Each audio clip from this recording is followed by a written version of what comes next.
Captain Liren stood at the bridge of the gentle current, watching the stars through the massive crack that ran across the main viewing port. The crack had been there for 3 days now, sealed with emergency foam that grew thinner each hour. Soon the foam would fail completely, and the bridge would lose atmosphere just like the 17 other sections they had already sealed off. The gentle current was dying, just like her people.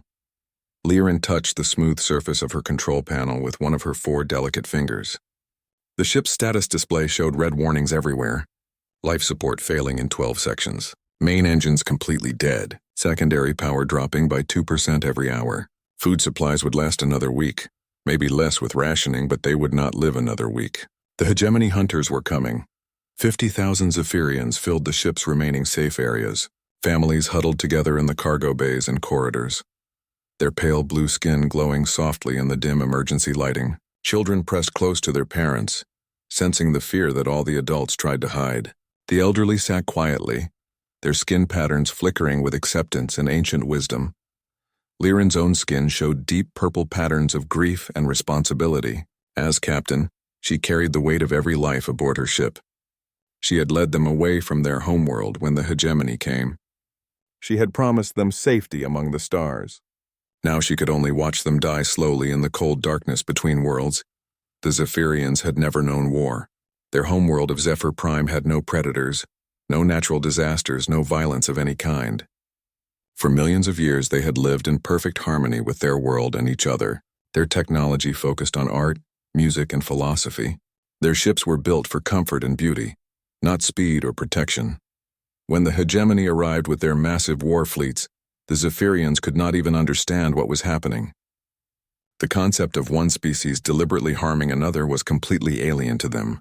By the time they realized the danger, it was too late for most of their people. Liren remembered the last transmission from Zephyr Prime. The hegemony bioharvesters had descended like a plague. They took the young and healthy for their genetic material. They processed the rest into raw biological components. Within hours, a civilization that had lasted millions of years was reduced to nothing but useful chemicals and genetic samples. The gentle current had been one of only 3 ships to escape. The other 2 had been destroyed by hegemony pursuit ships within days. Now only Liren's ship remained, carrying the last Zephyrians in the galaxy. She walked slowly through the ship's corridors, checking on her people. In one section, a group of artists worked on a mural depicting their lost homeworld. They painted with materials made from their own bioluminescent secretions, creating a masterpiece that would die with them. In another area, musicians played soft melodies on instruments carved from the ship's non-essential systems. The music was beautiful and sad, a final song for their dying species. The children were the hardest to see. They played games and asked questions about when they would find a new home. Their parents answered with gentle lies, promising safety that would never come. Zephyrian children took decades to mature, and these young ones would never live to see adulthood. Liren returned to the bridge and activated the ship's long-range communications array. She had been sending distress signals for weeks, broadcasting on every frequency known to galactic civilization. A few responses had come back, but they all said the same thing: sympathy without action. The Galactic Council expressed deep concern for the Zephyrian situation but could take no direct action against the hegemony. The peaceful Altarians offered prayers and well wishes. The Merchant Guild suggested that any survivors might find work as cultural advisors, though they could not provide transport or protection. Even the warrior species offered little hope. The Korthak Empire was too far away to respond in time. The Valyrian Defense Force was already fighting the hegemony on 3 other fronts and could not spare ships for a rescue mission. The few independent military contractors who might have helped demanded payment that the Zephyrians could never afford. Everyone agreed that what was happening to the Zephyrians was terrible. No one was willing to risk their own ships and people to stop it. Liren composed another message, knowing it would be her last. She spoke in her native language, letting her skin patterns convey emotions that words could not express. To any who receive this transmission, I am Captain Liren of the Zephyrian colony ship Gentle Current. We are the last survivors of our species. 50,000 souls fleeing the genocide of our people by the hegemony. Our ship is failing and enemy hunters have found our trail. We will not survive the next few days. She paused, looking out at the stars through the cracked viewport. I do not ask for rescue. I know that none will come. Instead, I ask only that you remember us. Remember that the Zephyrians existed. Remember that we created beauty and music and art. Remember that we loved peace and harmed no living thing. Remember that we deserve better than this end. Laren transmitted the message on all frequencies and in all languages. Then she sat in her captain's chair and waited. The bridge crew worked quietly around her. Navigator Kess plotted useless course corrections that might buy them a few more hours. Engineer Thane diverted power from non-essential systems to keep life support running just a little longer. Communications Officer Vryn monitored the increasingly desperate reports from other parts of the ship. Time passed slowly. The crack in the viewport grew larger. The emergency foam began to fail in small sections, creating tiny jets of escaping atmosphere that would soon become a fatal breach. Then Vryn looked up from his console with confusion on his pale features. Captain, I am receiving a new transmission. It is not in any language I recognize. Laren turned toward him. Play it. The bridge speakers crackled with static, then cleared to reveal a harsh alien voice speaking in broken galactic standard. Unknown vessel in distress. This is Deep Space Monitoring Station Cerberus. We have received your transmissions. Please respond with your current location and status. Laren stared at the speaker. Cerberus? I have never heard of that station or that species. Vryn checked his databases. No records of any station called Cerberus. The linguistic patterns are completely unknown.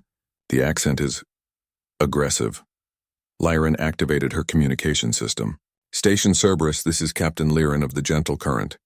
We are a Zephyrian refugee vessel. Our ship is critically damaged, and we are being pursued by hegemony forces. We have 50,000 civilians aboard. The response came quickly. Captain Laren, we are analyzing your situation. Stand by. For the first time in weeks, Laren felt something other than despair. Someone was listening. Someone was responding. It might not lead to rescue, but at least the Zephyrians would not die completely alone.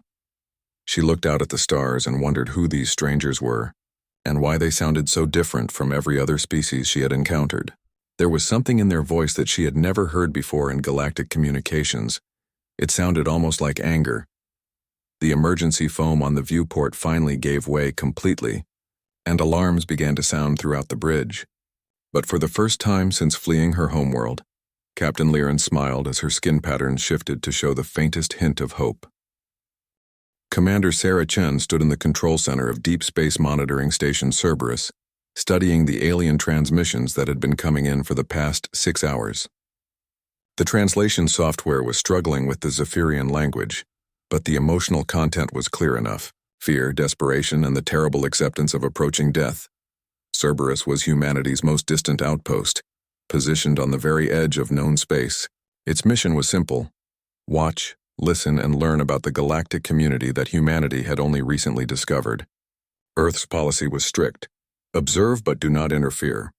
Humanity was still too new, too weak, and too ignorant to risk making enemies among the ancient civilizations that ruled the galaxy. Chen had followed that policy for 3 years. She had watched trade disputes, territorial conflicts, and political struggles without ever revealing humanity's presence. She had filed reports and sent recommendations back to Earth Command, always emphasizing the need for caution and patience. But this was different. Lieutenant Morrison approached with a data pad in his hands. Commander, we've finished analyzing the visual records attached to the Zephyrian transmissions. You need to see this. Chen took the pad and scrolled through the images. They showed scenes from the Zephyrian homeworld during the hegemony attack. Peaceful aliens with pale blue skin and delicate features were being herded into massive processing facilities. Children were separated from their parents. The elderly were sorted by biological compatibility. Scientists in sterile white suits took measurements and samples while their subjects waited in quiet acceptance. My God, Chen whispered. It's a systematic genocide. Morrison nodded grimly. The hegemony is treating them like livestock. They're harvesting biological material and genetic data. According to our intelligence files, they've done this to at least 12 other peaceful species in the past century. Chen studied the images more carefully. The Zephyrians reminded her of something from Earth's history: the quiet dignity of people facing overwhelming evil with grace and acceptance. She had seen similar expressions in photographs from humanity's darkest periods. "What's the response from the galactic community?" she asked. Morrison handed her another datapad. "Lots of official statements expressing concern and condemnation. The Galactic Council has scheduled a debate on the issue for next month. Several peaceful species have offered to accept Zephyrian refugees if any survive. The Altarian government is organizing a prayer vigil. And military response? Nothing. The Korthak Empire says they're too far away. The Valyrian Defense Force is already engaged with hegemony forces elsewhere. Everyone else says it's not their problem or they don't have the resources." Chen set down the datapad and walked to the observation deck. Through the transparent aluminum windows, she could see the distant stars where 50,000 innocent beings were dying slowly while the galaxy watched and did nothing. She had joined Earth's space service because she believed humanity had a duty to explore and protect. Her grandfather had fought in World War III, one of the soldiers who helped stop the corporate wars before they could spread beyond Earth's solar system. He had always told her that the worst evil happened when good people chose to do nothing. "Commander?" Morrison's voice brought her back to the present. "Earth Command is requesting a full report on the situation. They want to know if there's any threat to human interests." Chen almost laughed. Human interests. 50,000 innocent people were about to be murdered, and Earth Command wanted to know if it might affect trade routes or resource claims. "Tell Earth Command that I'm still gathering information," she said, "and get me a secure line to Captain Rodriguez on the Thermopylae." Morrison looked confused. "The Thermopylae is a military vessel, Commander. Are you planning to request an escort back to Earth?" Chen shook her head. "I'm planning to do something stupid." An hour later, Chen sat in her private office speaking with Captain Maria Rodriguez via encrypted communication. Rodriguez commanded a small task force of 3 destroyers and a medical frigate that had been conducting training exercises in a nearby system. "Let me understand this correctly," Rodriguez said, her image flickering slightly on the screen. "You want me to take my ships into a combat zone to rescue aliens that we've never met? Fighting an enemy that outguns us completely, without authorization from Earth Command." "That's correct." Rodriguez was quiet for a long moment. "Sarah, you know this is career suicide. Even if we somehow survive, Earth Command will court-martial both of us. They'll say we violated every regulation about contact with alien civilizations." Chen nodded. "I know. But I've been looking at the intelligence files on the hegemony. They're expanding in our direction. In 50 years, maybe less, they'll reach human space. When that happens, what do you think they'll do to us? The same thing they're doing to the Zephyrians." "Exactly.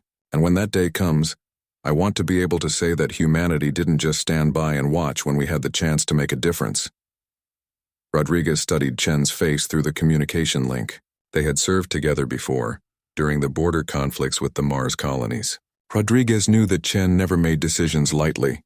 "What makes you think we can make a difference?" Rodriguez asked. "Our ships are good, but they're not magic. The hegemony has been conquering star systems for centuries." Chen pulled up a tactical analysis on her screen. "Because they've never fought humans before. Look at their battle records. They rely on superior technology and overwhelming numbers. Their tactics are predictable and conservative.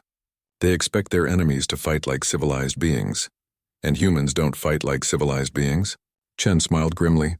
"Maria, we're the descendants of predators from a death world. Our ancestors survived ice ages, supervolcano eruptions, and asteroid impacts. We fought wars with nuclear weapons and still kept breeding. When we got into space, the first thing we did was figure out how to weaponize asteroids and solar flares." She brought up another file showing human military doctrine. "Every other species in the galaxy evolved on peaceful worlds. They fight to minimize casualties and preserve resources. We fight to win, regardless of cost. That gives us an advantage they won't expect." Rodriguez was quiet for several minutes, studying the tactical data. Finally, she spoke. "My crew signed up to protect humanity and innocent life. If we're going to do this, we do it right. Full combat loadout, maximum acceleration, and no halfway measures. We hit them hard and fast before they know what's happening." Chen felt a surge of relief and gratitude. "Thank you, Maria. Don't thank me yet. We might all be dead in a few days, but at least we'll die doing the right thing." Rodriguez cut the communication and Chen immediately began preparing for the mission. She sent coded messages to the Zephyrian ship, trying to determine their exact location and the strength of the hegemony forces pursuing them. She reviewed every piece of intelligence about hegemony technology and tactics. Most importantly, she composed a message to Earth Command that would be transmitted automatically if she didn't return. To Earth Command and the United Earth Government, she wrote, "By the time you receive this message, I will have led an unauthorized military operation to protect innocent aliens from genocide. I take full responsibility for this action and any consequences that result from it. I want the record to show that humanity had a choice. We could have followed regulations and watched 50,000 innocent people die, or we could have risked everything to save them. I chose to risk everything, because that's what humans do when faced with impossible odds and moral clarity. If we succeed, maybe the galaxy will learn that Earth produces a different kind of being, one that runs toward danger instead of away from it. If we fail, at least we'll have shown that humanity doesn't abandon the innocent no matter the cost." Chen sealed the message and prepared to leave Cerberus. In a few hours, she would rendezvous with Rodriguez's task force and begin the journey to what would likely be their deaths. But for the first time since receiving the Zephyrian distress calls, she felt something other than helpless frustration. She felt like a human being taking action against injustice regardless of the consequences. The stars ahead seemed brighter somehow. Admiral Vex stood on the bridge of the hegemony dreadnought Iron Dominion, watching his fleet surround the crippled Zephyrian vessel. The alien ship was pathetic, barely holding together, leaking atmosphere, and completely defenseless. It would be one of the easiest harvests of his long career. The Iron Dominion was one of the most powerful ships in the hegemony fleet. Its weapons could crack a planet's crust, and its armor could withstand anything the galaxy's primitive species might throw at it. Around it, 15 other warships formed a perfect containment formation, their sensors locked onto every section of the refugee vessel. Vex had conducted hundreds of harvest operations like this one. The hegemony needed genetic material from peaceful species to improve their own biology and create better soldiers. The Zephyrians were particularly valuable. Their bioluminescent abilities and enhanced nervous systems would provide useful upgrades for hegemony bio-warriors. "Admiral," reported his tactical officer, "boarding pods are ready for launch. Medical teams are standing by to begin processing the specimens." Vex nodded. "Launch pods, full harvest protocol. Take the young and healthy alive for genetic sampling. Process the rest for biological components." The first wave of boarding pods launched from the hegemony ships like metal parasites seeking a host. Each pod carried a squad of hegemony soldiers in full combat armor, along with medical technicians and processing equipment. They would attach to the Zephyrian hull, cut through, and begin the systematic collection of biological material. Inside the gentle current, alarms sounded as the boarding pods made contact. Captain Lyran watched her tactical display with resignation. Her people had no weapons, no armor, no way to resist. They could only wait for the end. The first pods breached the hull in the ship's lower sections. Hegemony soldiers moved through the corridors with mechanical efficiency, herding Zephyrian families into designated collection areas. The aliens offered no resistance. They didn't even understand the concept of fighting back. Vex monitored the operation from his command chair, occasionally giving orders to optimize the collection process. It was routine work requiring little attention. He was already planning the next phase of the operation when his sensor officer spoke up. "Admiral, I'm detecting 4 new contacts approaching from Vector 77 Mark IV. Range approximately 2 million kilometers and closing." Vex glanced at his tactical display. 4 small ships, probably scavengers hoping to pick through whatever the hegemony left behind. It happens sometimes. Desperate pirates or salvage crews following harvest operations. "Ship types?" he asked. "Unknown configuration, sir. Hull composition appears to be steel and titanium alloys. Very primitive construction. Mass approximately 1/10 that of our destroyers." Vex almost smiled. Primitives in metal ships challenging the might of the hegemony. He would destroy them quickly and return to the harvest. "Open a channel," he ordered. The lead vessel responded immediately, broadcasting on all frequencies in heavily accented Galactic Standard. "Hegemony forces, you are engaged in genocide against a civilian population.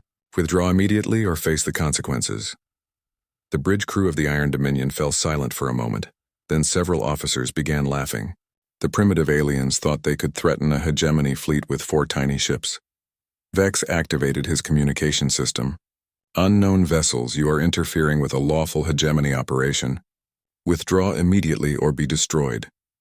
The response came back without hesitation. Negative. We're not going anywhere. Release those civilians and withdraw your forces. Admiral, his weapons officer said, should I target their ships? Vex considered for a moment. He could simply ignore the primitives and continue the harvest. But their defiance irritated him. It would be good for morale to demonstrate what happened to those who challenged the hegemony. Launch fighters, he ordered. Destroy the unknown vessels. Make it quick. 20 hegemony fighter craft launched from the fleet's carriers. They were sleek, fast ships equipped with advanced plasma weapons and energy shields, more than enough to deal with 4 primitive vessels. The fighters formed attack formation and accelerated toward the unknown ships. Vex watched on his tactical display, expecting to see the primitive vessels destroyed within minutes. Instead, something impossible happened. The unknown ships moved like nothing Vex had ever seen. They accelerated at rates that should have turned their crews into paste against the bulkheads. They performed maneuvers that defied every principle of civilized space combat. Sudden direction changes, spinning attacks, and aggressive ramming approaches that no sane pilot would attempt. Their weapons were equally shocking. Instead of precise energy beams or guided missiles, they fired crude kinetic projectiles at tremendous velocities.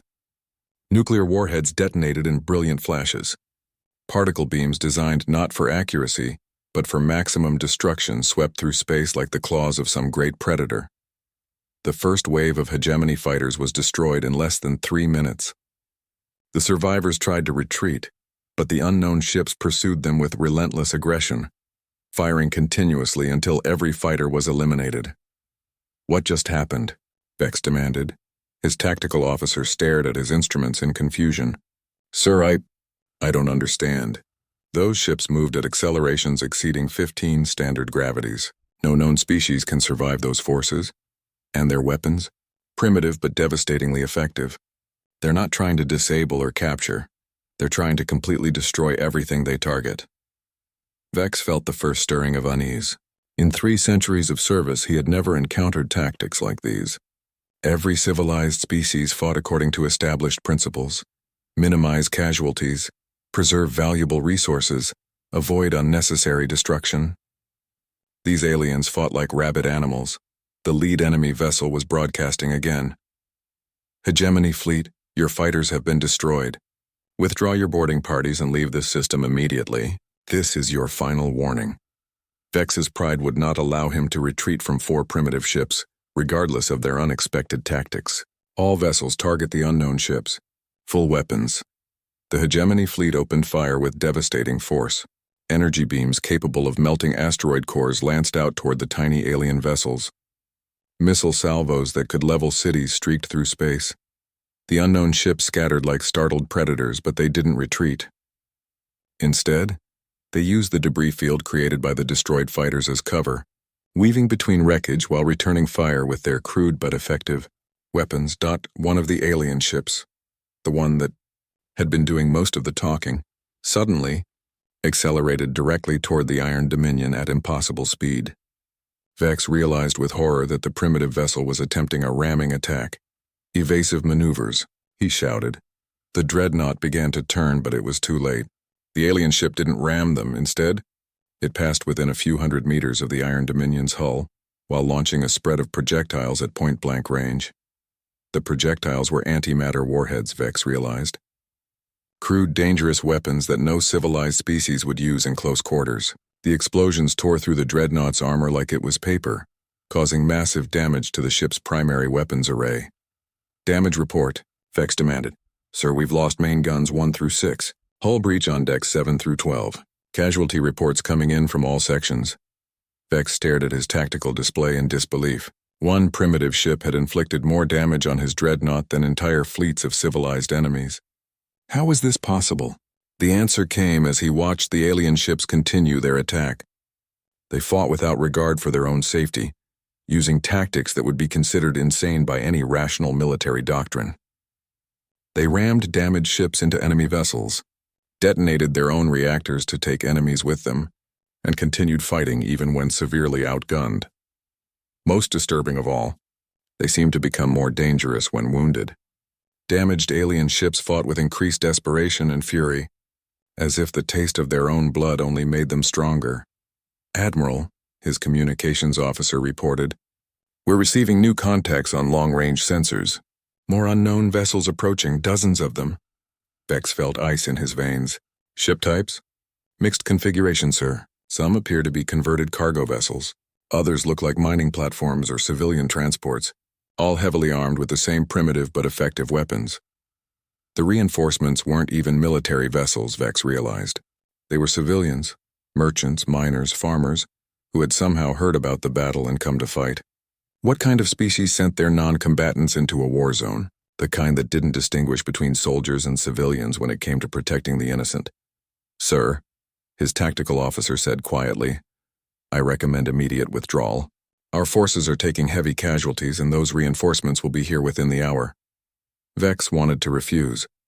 The idea of retreating from primitive aliens was humiliating beyond words. But he was a practical commander, and he could see the tactical situation was hopeless. These aliens, these humans, according to their communications, didn't fight like any species in recorded galactic history. They fought like demons from some nightmare realm where death held no fear and mercy was unknown. "All ships," he ordered through gritted teeth, "withdraw to jump point. Prepare for I." Commander Sarah Chen gripped the arms of her command chair as the Thermopylae shook under enemy fire. The hegemony dreadnought's energy beams had scored direct hits on her ship's armor, and damage reports were flooding in from all sections. But Chen felt something she hadn't expected in the middle of a hopeless battle. She felt alive. "Status report." She called out over the noise of alarms and secondary explosions. "Hull breach on Deck 4. Lieutenant Commander Jackson reported from the engineering station. "We've lost the number 2 reactor. Main engines at 60% power. Weapons? Forward missile tubes are damaged, but the railguns are still operational. We've got maybe 20 antimatter torpedoes left." Chen studied her tactical display. The hegemony fleet had 15 major warships, each one larger and more heavily armed than anything in her small task force. By every rational military calculation, her ships should have been destroyed in the first few minutes of battle. But they weren't fighting rationally. They were fighting like humans. "Rodriguez, what's your status?" she asked over the communication link. Captain Rodriguez's voice crackled through the static. "The Spartan has taken heavy damage, but we're still in the fight. Martinez and the Warrior are flanking their left formation. The medical frigate is standing by to assist the refugee ship." "Good. Jackson, plot a course directly at that dreadnought's main gun." Jackson turned to stare at her. "Commander, that's suicide. Their main weapon will tear us apart." Chen smiled grimly. "Not if we're too close for them to target us. Besides, someone needs to take out that gun before it finishes off Rodriguez." The Thermopylae accelerated toward the massive hegemony dreadnought at maximum power. Chen felt the crushing force of acceleration pressing her into her seat. 12 gravities that would have killed any other species in known space. But humans had evolved on a world where gravity was a constant enemy, and their bodies had adapted to survive forces that would crush more delicate beings. The dreadnought's main gun swiveled to track them, building up energy for a shot that would vaporize the destroyer. Chen watched the targeting display, timing her maneuver carefully. At the last possible second, she ordered maximum evasive action. The Thermopylae twisted away from the energy beam like a living thing, rolling and diving while continuing its approach. The beam passed so close that Chen could see the hull plating glowing white-hot from the residual heat. "Now!" she shouted. Jackson fired every remaining antimatter torpedo at point-blank range. The explosions tore through the dreadnought's forward section like a chain of small suns, destroying the main weapon and opening massive holes in the ship's armor. The Thermopylae took heavy damage from the blast, but Chen's desperate gamble had worked. The most dangerous ship in the hegemony fleet was now crippled and vulnerable. "All ships focus fire on the damaged dreadnought," Chen ordered. Her task force converged on the wounded enemy vessel with savage efficiency. They didn't target the ship's weapons or engines like civilized species would. They aimed for the crew sections, the life support systems, the reactor cores. They fought to kill, not to disable. Meanwhile, human Marines had boarded the Zephyrian refugee ship to establish defensive positions. Chen watched the tactical feeds with grim satisfaction as her people deployed throughout the alien vessel. The Marines moved through hard, vacuum-empowered armor that looked more like Medieval knight's plate then sophisticated technology. They cut through hull plating with plasma torches, established firing positions in corridors, and set up overlapping fields of fire to protect the Zephyrian civilians.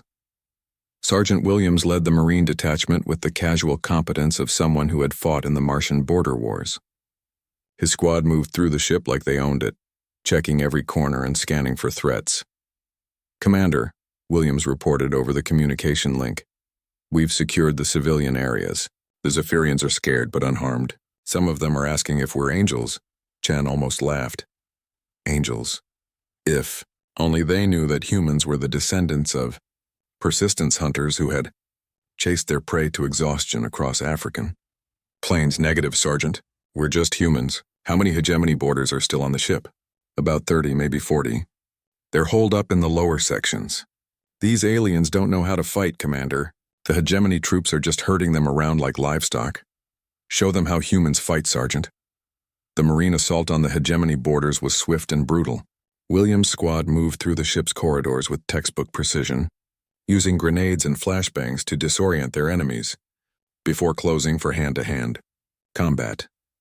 The hegemony soldiers were trained and equipped for fighting civilized species enemies, who would surrender when outgunned, who would negotiate for the safety of civilians, who would follow the established rules of galactic warfare. They were not prepared for humans.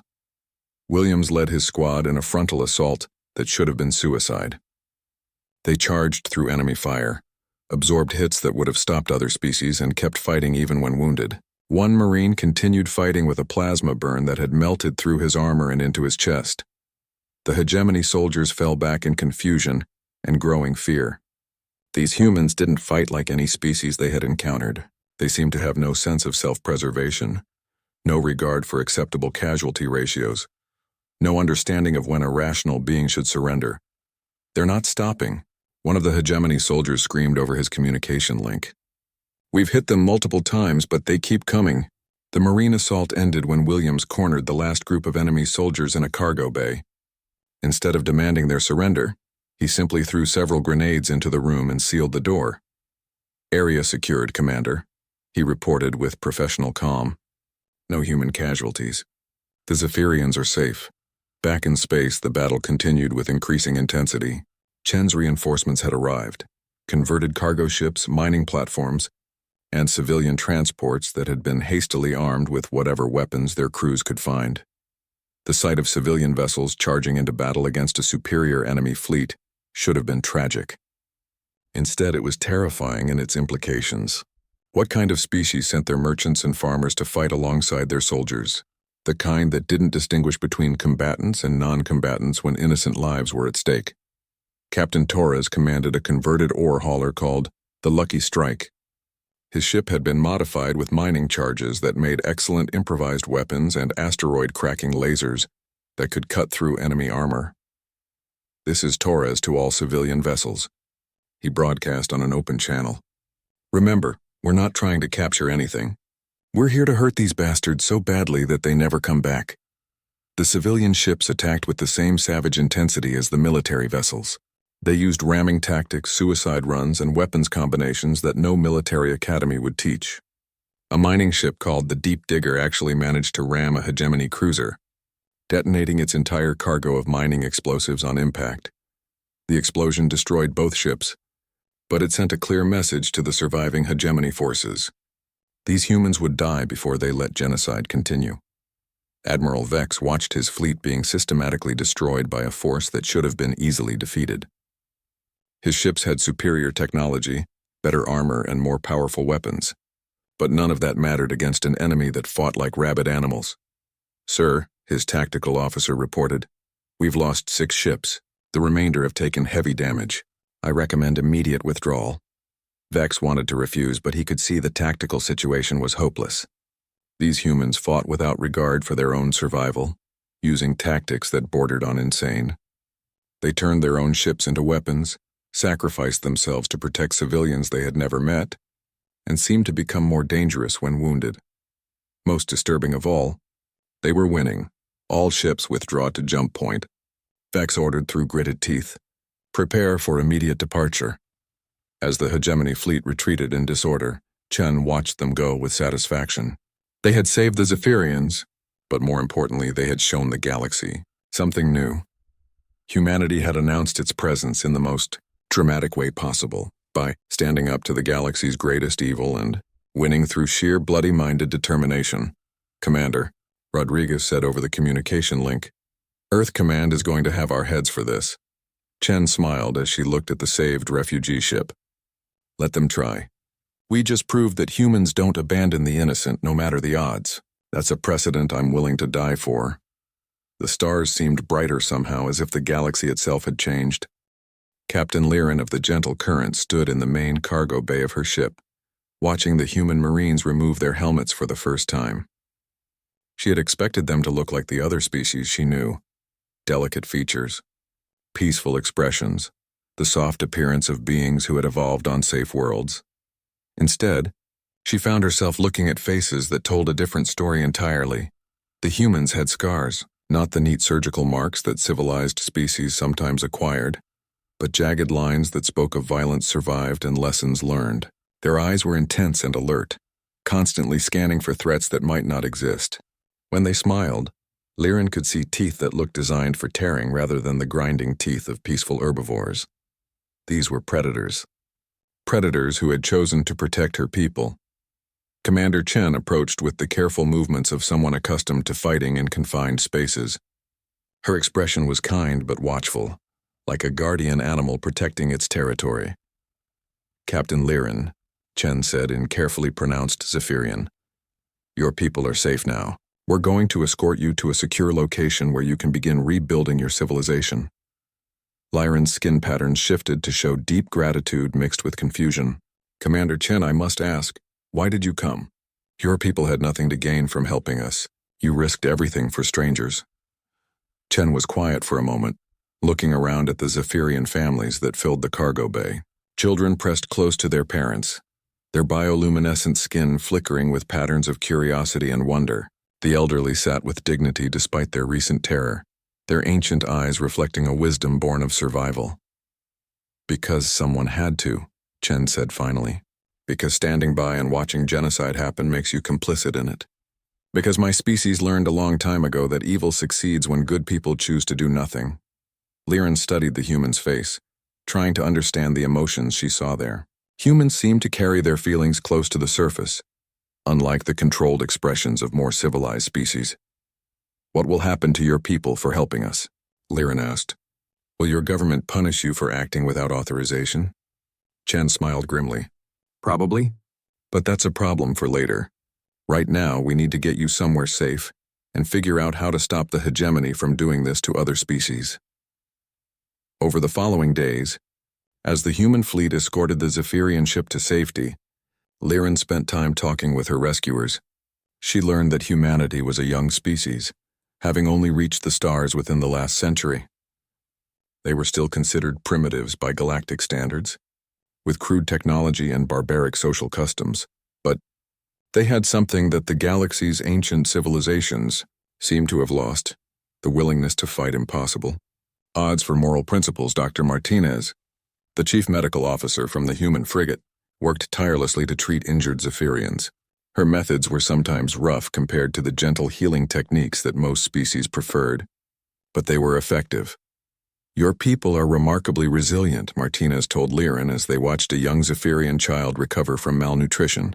"Given proper nutrition and medical care, you should be able to rebuild your population within a few generations." "And you will help us do this?" Liren asked. Martinez nodded. "If you want our help, we're not going to force anything on you. But humanity has experience with survival and rebuilding. We've been through our own dark times." Meanwhile, news of the battle spread throughout the galaxy with shocking speed. The story seemed impossible at first. 4 primitive ships defeating a hegemony task force. But the evidence was undeniable. Sensor recordings, communication intercepts, and survivor testimony all confirmed the same incredible tale. The peaceful Altarians were the first to respond. Ambassador Keth transmitted a formal message to the human fleet. "The Altarian Republic wishes to express its profound gratitude to the humans for their courageous action. We would be honored to offer sanctuary to both the Zephyrian refugees and their protectors." Similar messages followed from other species. The Galactic Council, which had spent weeks debating what to do about the Zephyrian situation, suddenly found itself dealing with a new reality. Humanity had not only intervened in galactic affairs but had done so successfully against one of the galaxy's most powerful military forces. More importantly, they had done it for purely moral reasons. Intelligence analysis of human communications during the battle showed no evidence of ulterior motives. They hadn't sought territorial gain, resource extraction, or political advantage.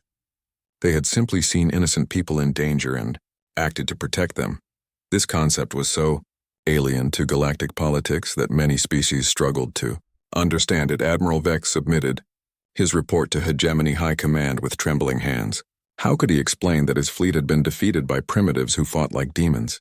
How could he describe tactics that defied every principle of civilized warfare? The humans appear to have evolved on what our xenobiologists classify as a Class 12 death world, he wrote. Their planet is a nightmare of competing predators, extreme weather, and constant geological instability. They have survived by becoming the most successful predators in their planet's history. More disturbing is their apparent psychological makeup. They seem to have an instinctive response to protect weaker species, even at great cost to themselves. They show no fear of death in combat and actually become more dangerous when wounded.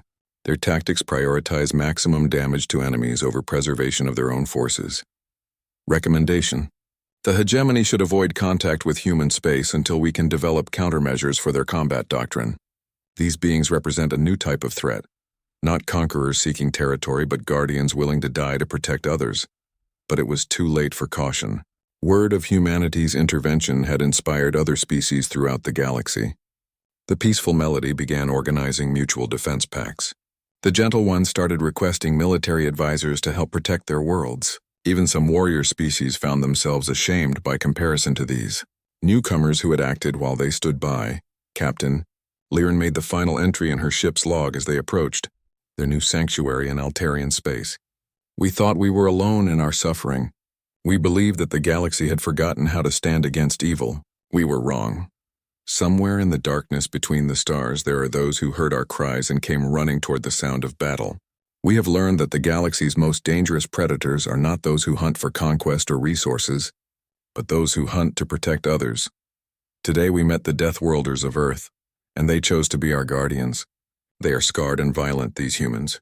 They carry weapons that could destroy worlds and harbor instincts that speak of 1 billion years of evolutionary warfare. But they use their power to shield the innocent rather than dominate them. The galaxy has changed. Evil can no longer count on good people doing nothing. Somewhere out there, the humans are watching, and when they see injustice, they do not debate or negotiate or send strongly worded statements. They come with fire and fury and an absolute refusal to let innocents die on their watch. Liren sealed the log entry and looked out at the stars ahead. For the first time since fleeing her homeworld, she felt something other than grief and loss. She felt hope. Behind them, the galaxy was beginning to understand what Earth represented. Not just another spacefaring species, but something fundamentally different, not a race of guardians who had looked into the darkness between stars and decided that someone needed to light a torch. The hegemony's expansion had been halted for the first time in centuries. Other predatory species found themselves reconsidering their plans as they faced a terrible new question. What would these humans do if they decided that your empire was a threat to innocent life? But for the peaceful species, for the artists and philosophers and gentle scientists who had lived in fear for so long, the answer was simpler. The cavalry had finally arrived, and they were absolutely terrifying.